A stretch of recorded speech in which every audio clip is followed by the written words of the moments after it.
हनुमान जी के बारे में हम सभी जानते हैं। उनको राम भगत कहा जाता है। वे राम के प्रिय भगतों में से एक हैं। आज भारत के अंदर जगह जगह पर हनुमान जी के मंदिर बने हुए हैं और लाखों लोग हनुमान जी की पूजा करते हैं। इतना ही नहीं, हनुमान जी अपने भगतों का कल्याण भी करते हैं। यदि आप किसी हनुमान जी के भगत से बात करेंगे तो वो यही कहेगा कि बाबा समय समय पर कष्ट काटने के लिए आते हैं और उनकी मदद करते हैं। हनुमान जी को चिरंजीवी बताया गया है, जिसका मतलब यह है कि वे हमेशा धरती के ऊपर रहने वाले हैं या धर्म की रक्षा के लिए वे हमेशा काम करते रहेंगे। आपने देखा होगा कि राम और कृष्ण का कार्य पूर्ण हो जाने के बाद वे अपने लोकों के अंदर लौट गए, लेकिन किसी भी ग्रंथ के अंदर इस बात का जिक्र नहीं किया गया है कि हनुमान जी अपने लोक को चले गए हैं। इससे ये साबित होता है कि वे यहीं पर मौजूद हैं, लेकिन वे किसी आम इंसान को दिखाई नहीं देते हैं, बस भगतों को ही अपने दर्शन देते हैं। आज इसी कड़ी में हम आपको हनुमान जी की एक सच्ची घटना सुनाते हैं। व्यासपीठ पर बैठने वाले एक साधु की यह एक सच्ची घटना है। व्यासपीठ के ऊपर बैठकर साधु महाराज रामायण कथा सुनाते थे।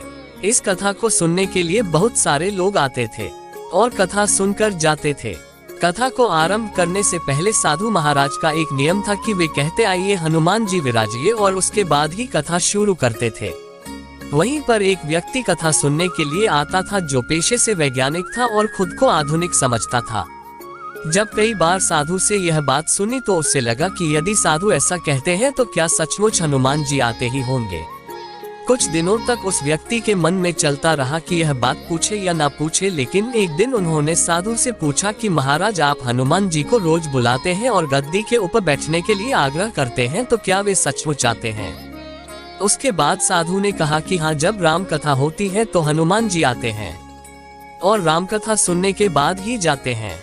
अब उस व्यक्ति को तो सबूत चाहिए था, तो बोला ऐसे बात नहीं बनेगी। यदि हनुमान जी आपके यहाँ पर आते हैं तो आपको सबूत देना होगा। हम कैसे मान ले कि हनुमान जी यहाँ पर आते हैं? उसके बाद साधु ने कहा कि आस्था और विश्वास को सबूत के साथ नहीं तौला जा सकता है। यदि आपको हमारी कथा पसंद नहीं आती है तो फिर मैं बंद कर देता हूँ, या फिर आप यहाँ पर आना बंद कर सकते हैं।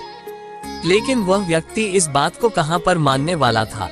उसने कहा कि आप ही तो कहते हैं कि हनुमान जी यहाँ पर कथा सुनने के लिए आते हैं। यदि ऐसा सच में है तो आपको साबित करके दिखाना चाहिए। इस प्रकार से दोनों के बीच खूब विवाद हुआ और उसके बाद साधु मान गए और उन्होंने कहा कि इस गद्दी को आपको आज घर ले जाना है और उसके बाद वापस लाना है। गद्दी को मैं यहाँ पर रखूंगा और हनुमान जी को मैं यहाँ पर बुलाऊंगा। उसके बाद यदि तुम इस गद्दी को उठा पाए तो इसका मतलब ये होगा कि हनुमान जी नहीं आए, और यदि नहीं उठा पाए तो इसका अर्थ होगा कि हनुमान जी आए हैं। इस शर्त को मानने के लिए वह तैयार हो गया। उसके बाद दोनों ने अपनी अपनी शर्त रखी। व्यक्ति ने कहा कि यदि मैं गद्दी को नहीं उठा सका तो वैज्ञानिक पद को छोड़कर आपसे दीक्षा ले लूंगा, और संत ने कहा कि यदि हनुमान जी नहीं आए तो मैं आपके यहाँ पर चपरासी की नौकरी करने लग जाऊंगा।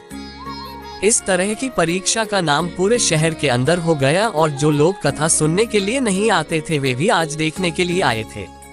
भक्ति, प्रेम और विश्वास की परीक्षा होने वाली थी। उसके बाद गद्दी वहां पर रखी गई और साधु बोले आइए महाराज पधारिए। उसके बाद साधु मन ही मन बोले कि महाराज आज आस्था का प्रश्न है, आप रक्षा करें। उसके बाद वैज्ञानिक को बुलाया गया और उन्होंने 3 बार गद्दी को उठाने का प्रयास किया, लेकिन गद्दी की 1 इंच भी नहीं हिल सकी। उसके बाद वैज्ञानिक साधु के पैरों में गिर पड़े और बोले सचमुच आपकी भक्ति सच्ची है। इस प्रकार हनुमान जी ने अपने भक्त की लाज बचाई। श्रद्धा और भक्ति से जब हम किसी देव की आराधना करते हैं तो उसके अंदर बहुत अधिक शक्ति आ जाती है। तभी तो कहा गया है कि मानो तो देव, यदि नहीं मानो तो पत्थर। हनुमान जी की ये सच्ची कहानी आपको कैसी लगी? प्लीज इस वीडियो को लाइक करें और कमेंट में जय श्री राम जरूर लिखें और हमारे चैनल को सब्सक्राइब कर दीजिए। जय श्री राम, जय हनुमान जी।